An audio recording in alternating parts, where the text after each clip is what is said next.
దేవుని విషయంలో అన్యాయస్తుడు కాలేదు. ఎందుకనంటే నువ్వు తీసుకున్నావు, నేను ఎందుకు బాధపడాలి అన్నాడు. ఆ మాట దేవునికి ఎంత నచ్చిపోయిందో. హల్లెలూయా. ఆ మాట దేవునికి ఎంత సంతోషం కలిగిందో.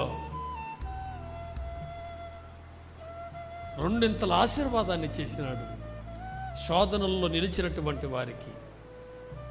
అపవాది బెదిరించినప్పుడు బెదిరిపోకుండా, శరీరము గాయమైన, వేదన బాధలు కలిగినా కూడా సహించుకొని భరించుకోగలిగితే దేవుడు అత్యధికమైన ఆశీర్వాదాల చేత మనం నింపుతాడు.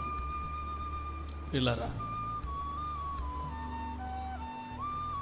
అందుకనే మన కాలాన్ని దేవుని గూర్చిన జ్ఞానాన్ని సంపాదించుకోవడం కొరకు ప్రయాసపడాలి.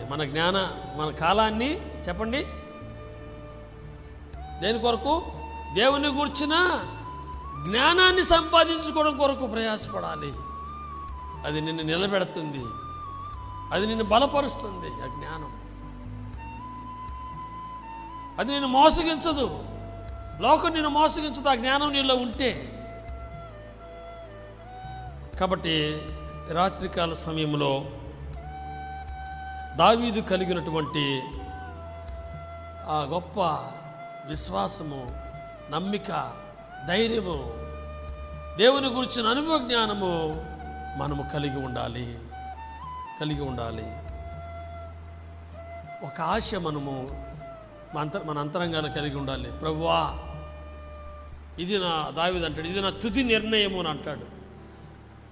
నా జీవితంలో నా తరతర ప్రజలు నాలో నుంచి దావీదు ఎలాగా ఆశపడ్డాడు, నన్ను స్థిరపరచు అనలేదు, మా కుటుంబాన్ని నీ సన్నిధిలో స్థిరపరచు కోరాడు దావీదు.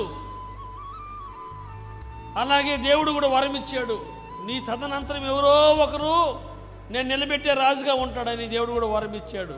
హల్లెలూయా.